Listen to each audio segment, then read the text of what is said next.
Halo Cancer, selamat datang dan terima kasih sudah mampir. Semoga kamu dalam keadaan sehat. Ini adalah reading bulan November. Kita akan lihat apa yang kamu perlu tahu di bulan November ini ya. Oke, wow. Pisces dapat kartu ini. Mari kita bahas. Jadi gini, ini adalah kartu past influence, pengaruh dari waktu lampau yang masih ada efeknya sekarang. Dengan Nine House kata kuncinya eksplorasi. Jadi gini, eksplorasi dalam artian bisa jadi kamu ketemu situasi yang tidak mengenakan gitu ya. Mungkin ada kekecewaan, mungkin kamu dibohongin, atau mungkin ada patah hati yang membuat kamu mengambil, atau menempuh hal-hal baru gitu. Jadi kayak misalnya kamu patah hati, terus kamu kayak menyibukkan diri kamu dengan banyak hal, punya hobi baru, ketemu orang-orang baru, kamu traveling atau ngapain gitu. Jadi kayak pemicunya adalah kekecewaan kamu gitu. Jadi kamu melakukan banyak hal baru dengan diawali kekecewaan ya. Tapi cerita yang berikutnya adalah gini, kamu memang kayak semesta menghadirkan momen untuk kamu bereksplorasi, berekspansi atau kesadarannya itu dari kamu sendiri gitu. Kayak misalnya kamu, kayaknya gue mau belajar ini deh. Entah itu melanjutkan kuliah, entah itu mengambil kursus, atau kamu banyak baca buku, banyak nonton video tutorial. Jadi kamu mengekspansi diri kamu, mengeksplorasi banyak hal, atau kamu traveling untuk apa ya, kayak bener-bener melihat sebuah dunia yang baru yang kamu nggak kenal sebelumnya dengan kamu traveling itu ya. Dan itu kayak membawa kamu berada di titik ini sekarang gitu ya. Dengan apa yang kapasitas diri kamu yang udah bertambah itu, di sini ada tension.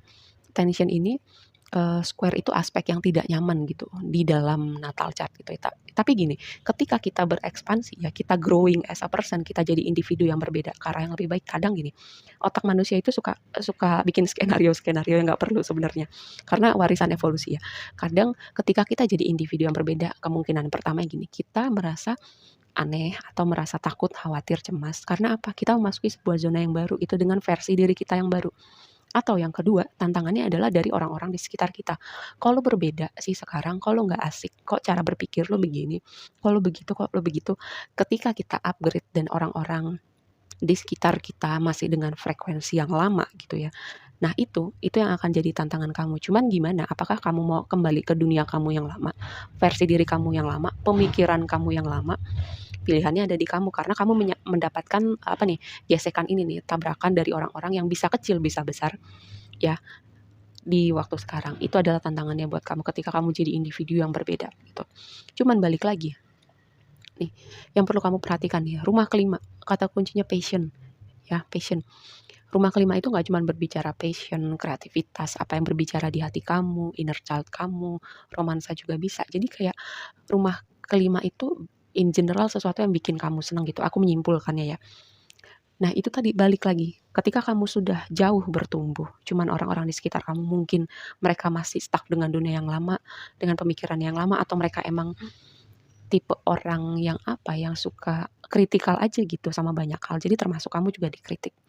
Ambil yang resonate ya. Jadi itu yang jadi tantangan kamu. Apakah kamu memilih versi diri kamu yang baru, kebahagiaan kamu, atau kamu memilih untuk ya udah kompromi kompromi di titik kamu menghilangkan diri kamu gitu. Atau kamu versi diri kamu tuh kayak hilang di balik layar, ya tersembunyi.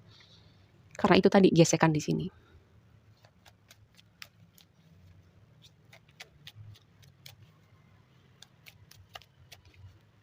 Oke, mari kita bahas lebih lanjut.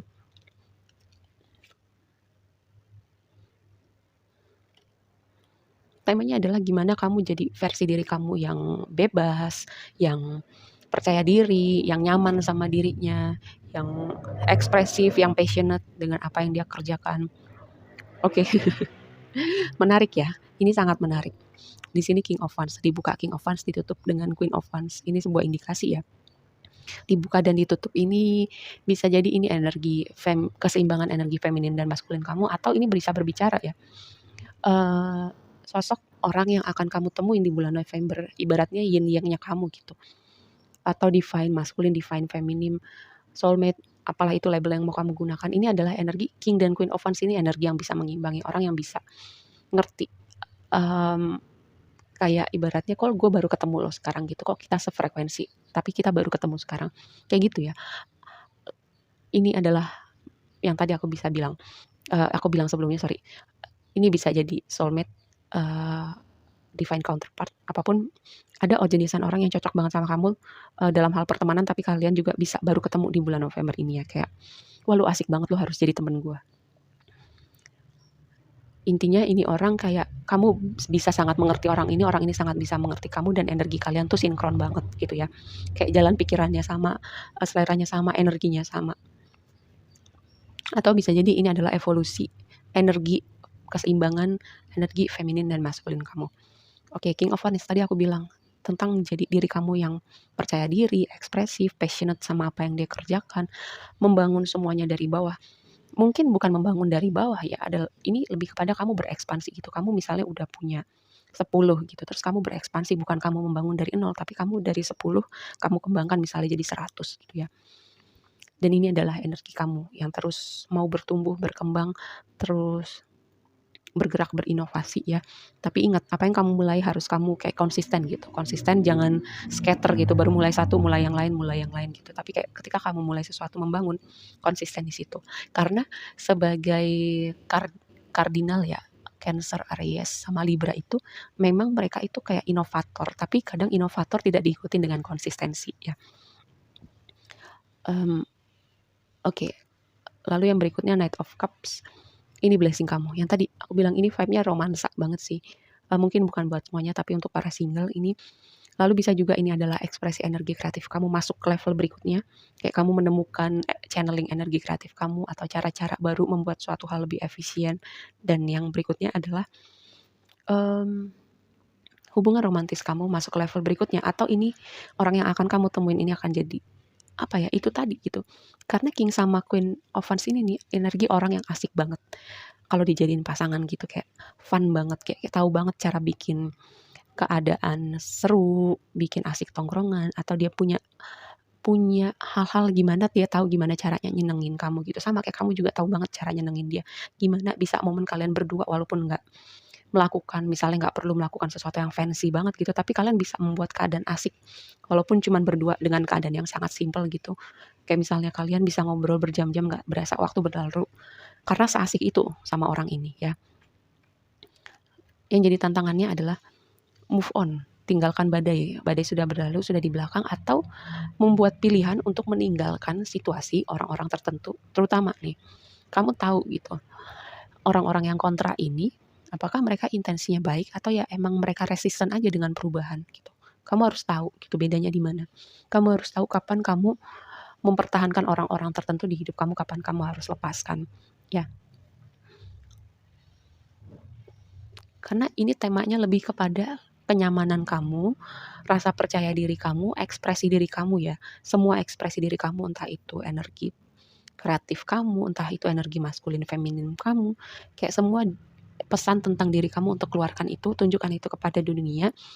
Gini, selama intensi kamu gak menyakiti atau merugikan orang lain gitu, kenapa enggak gitu ya. Kan aku bilang Queen of Wands ini energi orang yang karena dia nyaman dan percaya diri gitu. Dia gak masalah pakai baju kuning, rambut hijau, sepatu ungu. Kalau dia nyaman dengan itu, dia akan lakukan itu gitu. Seperti itu ya. Oke, mari kita bahas lebih lanjut.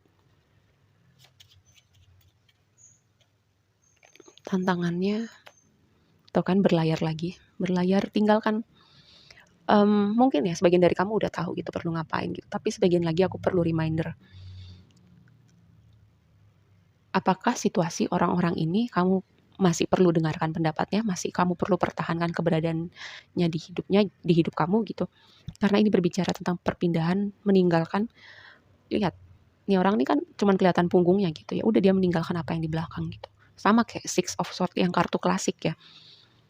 Dia itu posisinya orang-orang itu cuman kelihatan punggungnya gitu. Dia udah membalikkan badan sama hal-hal yang emang udah tempatnya perlu. Udah memang tempatnya udah perlunya di belakang aja gitu.